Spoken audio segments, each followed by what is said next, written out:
लिए निकला। वह अपने ही धुन में चला जा रहा था।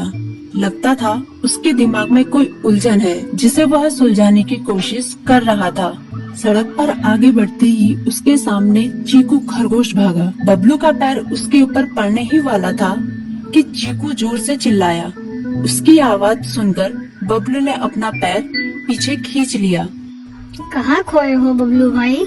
कहीं नहीं, बस कुछ ऐसे ही सोच रहा था। किस बारे में? तुम जानकर क्या करोगे? शायद मैं तुम्हारी कुछ मदद कर सकूं। तुम तो जानते हो आजकल वन में कितनी चोरियां हो रही हैं, पर चोर का कोई अता पता ही नहीं है। इस बात को लेकर वन के सारे प्राणी चिंतित थे। वे वहाँ खुद को सुरक्षित महसूस नहीं कर रहे थे। अरे चीकू भाई, हम मजबूर हैं। हम चोर को पकड़ ही नहीं पा रहे हैं। वह बहुत चालाक है और अपने काम को बड़ी कुशलता से अंजाम दे रहा है। कहीं कोई सबूत ही नहीं छोड़ रहा। हमारे राजा इस बात को लेकर बहुत चिंतित है। यही कारण है कि हम सब इस बारे में सोच रहे हैं। अब तुम मेरी इसमें क्या मदद कर सकते हो? मैं कुछ सोचता हूँ, हो सकता है मुझे कोई उपाय सूझ जाए। प्रयास करने में कोई हर्ज तो नहीं है। तुम ठीक कहते हो चीकू, लेकिन वन के गुप्तचर भी अभी तक इसका कोई हल नहीं निकाल सके। इतना कहकर वे चुप हो गए। बबलू की बातों ने चीकू को सोचने के लिए मजबूर कर दिया।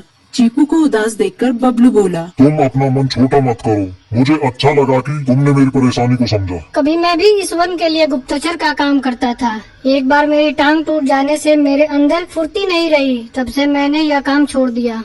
चीकू, तुम चाहो तो यह काम दोबारा कर सकते हो। वन के प्राणी ज्यादातर दिन में भोजन की तलाश करते हैं, वे रात को आराम करते हैं। तुम दिन रात दोनों में ही भोजन की तलाश में निकल सकते हो। हो सकता है रात को तुम्हें कुछ ऐसी बातों का पता चल जाए जो हमारे काम की हो। हाँ बबलू, तुम ठीक कहते हो। मैं आज रात को वन में घूमकर इस बात का पता करने की कोशिश करता हूँ। थोड़ी देर बातें करके चीकू अपने बिल की ओर बढ़ गया और बबलू अपने रास्ते चला गया। चीकू के दिमाग में अभी तक बबलू की कई बातें घूम रही थी। उसे समझ नहीं आ रहा था वह बबलू की मदद कैसे करे। दिन भर वह उसी उधेड़-बुन में लगा रहा। शाम होते ही चीकू कुछ सोचने लगा और वह चुपचाप बिल से बाहर निकल आया। चीकू की पत्नी ने देखा तो बोली, इस समय कहाँ जा रहे हो? बाहर खतरा है। खतरा तो सुबह भी रहता है, लेकिन खतरों से डर कर हम भूखे तो नहीं मर सकते। मैं बाहर घूम कर आता हूँ। इतना कहकर चीकू रात को बिल से बाहर निकल आया। कुछ दूर जाकर उसकी नजर बंकू उल्लू पर पड़ी, जो कुछ ही दूरी पर था।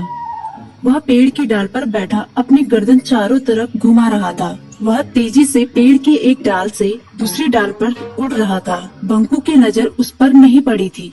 कुछ सोचकर चीकू पेड़ के पीछे से बाहर निकलकर थोड़ी खुली जगह पर आ गया और वहाँ से बंकू उल्लू को देखने लगा। बंकू ने चीकू को अंधेरे में भी देख लिया, पर उसने उसमें कोई उत्सुकता नहीं दिखाई और अपनी गर्दन चारों ओर घुमाता रहा। चीकू बड़ी देर तक बंकू की हरकतों पर नजर रखे रहा। वह थोड़ी देर तक खुले मैदान में खड़ा रहा, पर बंकू ने उसे देखकर भी अनदेखा कर दिया। उसने महसूस किया कि बंकू के आसपास चमकू चमगादड़ भी मंडरा रहा था। कुछ देर वन में घूमने के बाद चीकू अपने बिल में लौट आया और सुबह होने का इंतजार करने लगा। अगली सुबह बबलू उसी रास्ते में जा रहा था। रास्ते में चीकू उसका इंतजार कर रहा था। आज बड़ी जल्दी आ गए बबलू। हाँ, आजकल मुझे चिंता की वजह से नींद नहीं आती। कोई नई खबर है क्या? यकीन से तो मैं नहीं कह सकता, पर मैं तुम्हें ऐसे प्राणी का नाम बता सकता हूँ जो शायद चोरों की मदद कर रहा है। कौन है वो? बंकू उल्लू। इतना कहकर चीकू ने रात की घटना उसे ज्यों की त्यों सुना दी। इसे सुनकर बबलू का माथा ठनका। बबलू की आंखें चौंधिया गई। तुम ठीक कह रहे हो। मुझे आज रात बंकू और चमकू पर नजर रखनी होगी। इतना कहकर वे दोनों अपने अपने रास्ते चले गए। बबलू रात को अपने साथियों के साथ बंकू पर नजर गड़ाए रहा। उसके संदिग्ध गतिविधियों को देखकर बबलू ने उसे उसके साथियों चंकी और संकी लोमड़ के साथ पकड़ लिया। बबलू ने सख्ती से पूछताछ करनी शुरू कर दी। तुम इस समय बंकू चमकू के साथ क्या कर रहे हो? हम चारों दोस्त हैं, इसलिए साथ बैठकर बातें कर रहे हैं।